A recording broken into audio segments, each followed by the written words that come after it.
अखिल म्हसोबा उत्सव मंडई ट्रस्टतर्फे यंदा 10 ते 14 ऑगस्ट 2026 दरम्यान म्हसोबा उत्सवाचे आयोजन मंडईतील बुरुडा येथे करण्यात आले आहे।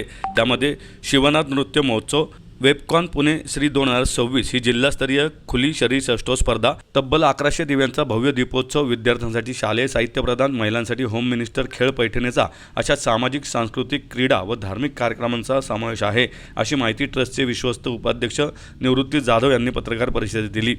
या पत्रकार परिषदेला ट्रस्टचे विश्वस्त अध्यक्ष राहुल सूर्यवंशी, राजेंद्र नांगरे, जतीन पांडे, सारिका निंबाळकर, करिश्मा शेख आदी उपस्थित होते।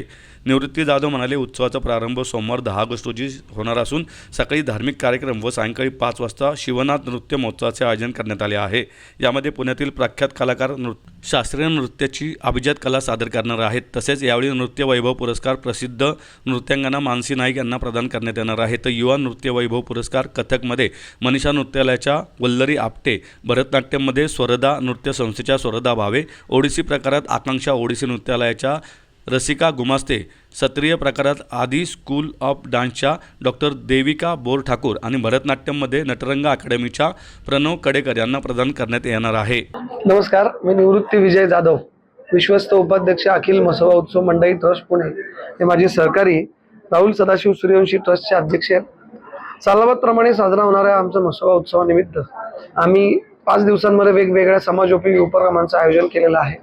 त्याच्यामध्ये पहिल्या दिवशी प्रामुख्याने शिवनाथ नृत्य महोत्सवाच्या माध्यमातून आमच्या पुणे शहरातील काही नामांकित ज्या नृत्य करणाऱ्या संस्था आहेत त्यांच्या नृत्य आविष्काराचा कार्यक्रम आणि त्याच दरम्यान आम्ही नृत्य गौरव पुरस्कार आणि युवा नृत्य गौरव पुरस्कारांचे यंदाच्या वर्षी आम्ही वितरण करणार आहोत। तसेच उत्सवाच्या दुसऱ्या दिवशी आम्ही शरीरसौष्ठव स्पर्धेचं आयोजन करतोय।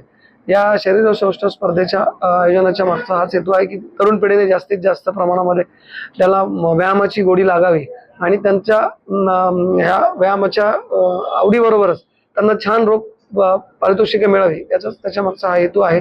तिसऱ्या दिवशी उत्सवाच्या तिसऱ्या दिवशी लोक ज्या दिवशी गटारी अमावस्या साजरी करतात त्या दिवशी आम्ही दीप अमावस्या साजरी करत असतो। त्या दीप अमावस्येच्या निमित्तानं आम्ही 1100 दिव्यांचा भव्य दीपोत्सव त्या निमित्तानं साजरा करत असतो।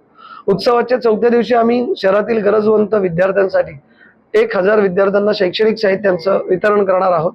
तसेच उत्सवाच्या 5व्या दिवशी शहर व जिल्ह्यातील ज्या गरजवंत महिला आहेत त्या महिलांसाठी आम्ही पैठणीचा खेळ असेल किंवा लकी ड्रॉ असेल किंवा चालता बोलता चा खेळ असेल, या तिन्ही खेळांच्या माध्यमातून जवळजवळ 2.5 लाख रुपयांच्या पारितोषिक आम्ही या स्पर्धेकरता ठेवलेली आहेत। तर तुमच्या सर्वांच्या माध्यमातून आम्ही सर्व पुणेकरांना विनंती करतोय की जास्तीत जास्त प्रमाणामध्ये या उपक्रमांमध्ये सहभागी व्हा आणि म्हसोबारायाचं दर्शन करा। धन्यवाद।